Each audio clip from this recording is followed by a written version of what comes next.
Okay, let's unpack this.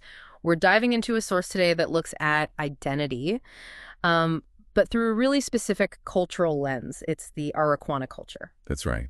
And this source, it's built around something they call the "Which Thread Holds Your Flame" quiz. Yeah, that quiz. And what's interesting is how the source uses it to present this whole framework for understanding who you are. It's not just, a simple quiz. Exactly. It's a system. Yeah. And it's based on these three core ideas they call divine archetypes or threads. It's a really unique perspective on identity. Right, these three threads. So according to this Arreqqana view, first there's Nar. That one's about like soul memory, intuition, kind of deep, quiet stillness.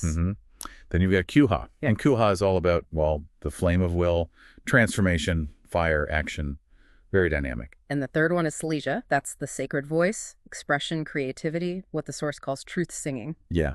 So our plan for this deep dive is really to get inside what this source tells us about the quiz itself, the themes it covers, and, what these threads actually stand for. Right, to give you a good, solid understanding of this particular viewpoint on identity. And the quiz itself is key to the whole system. It's 100 questions, and they're organized across 10 specific sacred themes. Okay. And the whole idea is that how you answer points towards your sort of natural alignment with one of these three main archetypes. So how does that work? How does the quiz actually lead you to one thread over the others? What's the mechanism there? Well, the source lays it out pretty clearly. You go through these 100 questions, right? And each one has three choices, A, B, or C. Simple enough. Yeah. And the scoring is direct. Every A answer is a point for Nar. Every B is a point for Kuha. And C must be Sharda. Exactly. So at the end, you just count up your A's, B's, and C's. But yeah, whichever letter you picked most often, that thread is considered your dominant one, at least according to this Arreqqana system. Okay, that makes sense. And you mentioned the questions fall into themes. That sounds important. Like it shows where these energies pop up in life. Definitely. The themes give it breadth.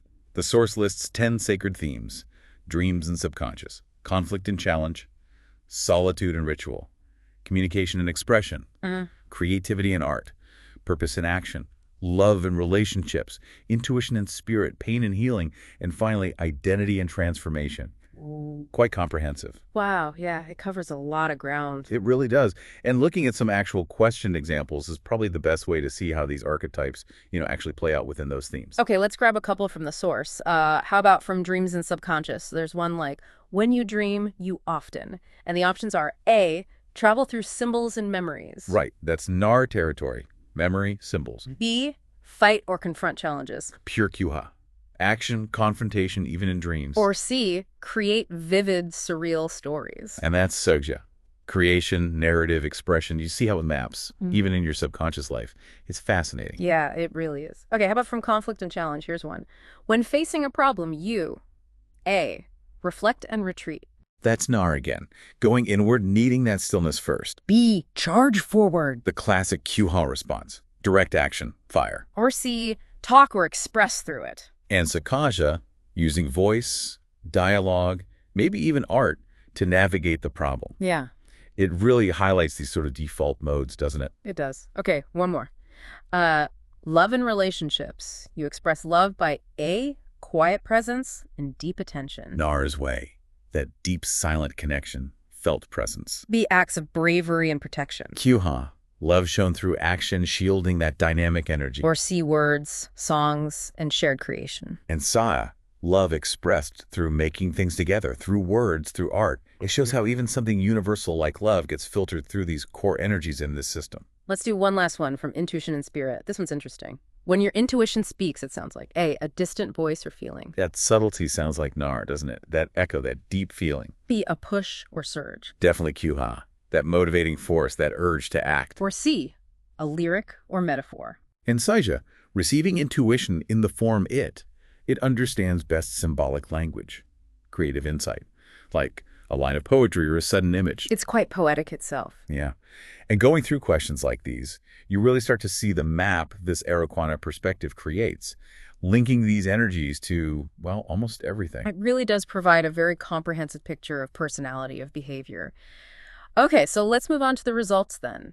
After you've taken the quiz, counted your A's, B's, and C's, what does having a dominant thread actually mean, according to this source? Right, this is where it goes from just sorting answers to actual interpretation. The source gets pretty deep, often quite poetic, in describing the essence of each thread. Okay, let's start with NAR. That's for people with mostly A answers. The source calls it the depth that remembers. Yes, and the description is really evocative. It says things like, you are of the still current, the deep well, the soul echo. It talks about Nar moving within you, like moonlight on ancient waters. Yeah. It's presented as the carrier of ancestral knowing, unspoken intuition, sacred stillness. While others might be loud or rushing, the Narine person listens, stays centered. They're the keeper of the long dream. Holding memory. And maybe future whispers, too. Exactly. Holding the memory of what was, feeling the pulse of now, and sensing what's coming. It's deep. So what's the core importance of NAR in this system? Why does it matter? Well, the insight seems to be how crucial that deep listening and inner knowing is. The source positions NAR not as passive, but as this fundamental anchoring strength. Yeah. The ability to be still, listen deeply, acts as intuition and memory. They call it the soul thread. The soul thread. I like that. Yeah. And it gives specifics too. Element, water, color, deep indigo. And the sacred gift is described as dream sight, soul memory, inner compass. It paints a picture. It really does. And these poetic lines capture it. You are the mirror beneath the surface. And this one's powerful. You don't speak often. When you do, the earth listens. It implies this profound, quiet influence. Okay. Moving to QA then. Mostly B answers. The flame that transforms. Yes, Koha is the fire to Nar's water, you could say. It burns with the holy fire of motion, will, and becoming. The source says Kuha dances in your blood like lightning. Very energetic. Totally. This is the catalyst, the warrior of change, the builder. Where Nar reflects, Kuhas. If there's a blockage, Kuha burns right through it. Its voice isn't just words, it's movement. Its truth is in the act of transforming things. It lives to become, to challenge, to rise. So QA is really the engine of change in this worldview. Precisely. The insight here is about recognizing action, raw courage, and that sheer will to transform as a core identity. It's the impulse to break barriers, reshape reality. It's called the fire thread, the pulse of life that always wants more. That's Stark. Right. And the specifics for Kuha. Element, fire, color, crimson gold, and the sacred gift. Power of transformation, courage, ignition, starting thing. And the poetic lines. They match that energy perfectly. You are the forge. And simply, you are the one who chooses to change and does. It's all about that active, embodied will. Okay, and finally, Shah. Mostly C answers. The voice that creates. Shia carries the living current of expression, artistry, and soul truth. It sort of sings through you, the source says, in tones of light and color. Sounds beautiful. It does. This archetype speaks in layers, shapes truth with voice or hands, breathes stories into being. It's vibrant, poetic. It reveals things. Where things might be hidden or plain, Shada illuminates or paints them. The core gift here is creation itself, beauty, voice, vision. So Shaja is all about bringing what's inside out, making it manifest. Exactly. The insight is about understanding expression, artistry, and revealing truth through voice, through making as a fundamental force of identity. It's the song thread, the sacred storyteller, the channel for making the unseen seen or the unheard heard. And Shaja's specifics. Element, air sound, color, luminous teal, sacred gift, expression, creative communion, truth singing. Truth singing, that's evocative. And the poetic lines for Shaja. They emphasize that power of expression. You are the spell carried on wind. And this one is profound. What you express becomes real. It really speaks to the power they see in language and creation within this thread. It's really striking how these three are presented. Nar, the deep, intuitive memory. Kiwa, the active, transforming fire. Shah, the vibrant, creative expression. So distinct, yet they all feel somehow fundamental. Absolutely. And the source suggests that figuring out which thread resonates most strongly with you or recognizing it in others gives you a way to understand these sort of natural orientations to the world, at least from this Arreqqana viewpoint. So it's not just about putting a label on yourself. According to the system, understanding your dominant thread offers real insights, right? Like if you scored mostly A for Nar. Right. The insight might be recognizing that your strength, in this view, lies in that deep listening, that inner knowing. Your quietness isn't a lack. It's actually seen as a source of stability and truth. That's a powerful reframe for some people. Yeah, definitely. Or if you're strongly Q-ha. The insight might be acknowledging that your go-to is action, maybe even confrontation.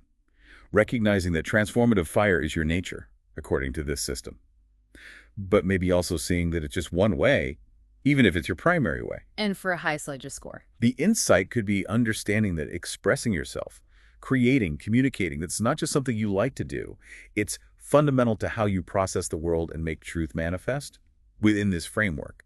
It validates that need to give form to what's inside. So it gives you a structure, a language for looking at these really complex parts of yourself: intuition, conflict style, creativity, relationships. Exactly. By filtering them through these three core energetic identities, soul thread, fire thread, song thread, is a really unique lens offered by this particular source. So wrapping up this deep dive then, we've explored the Arreqqana, which thread holds your flame, Quizit structure, the 10 themes, and crucially, these three divine archetypes it points to: Nar, Kiwa, and Skrija. Yeah, we looked at their characteristics, their gifts, the elements, colors, even the poetry used to describe them.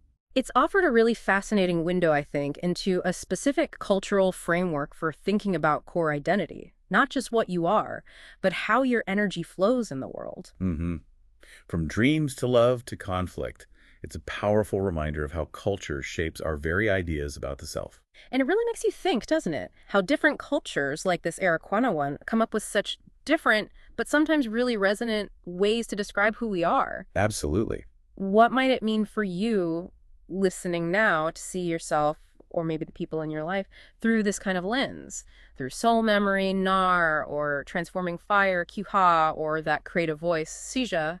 It's a different perspective. Yeah. What does this specific system tell us about maybe the universal threads of identity, even while they're understood so uniquely across different cultures? Something to reflect on.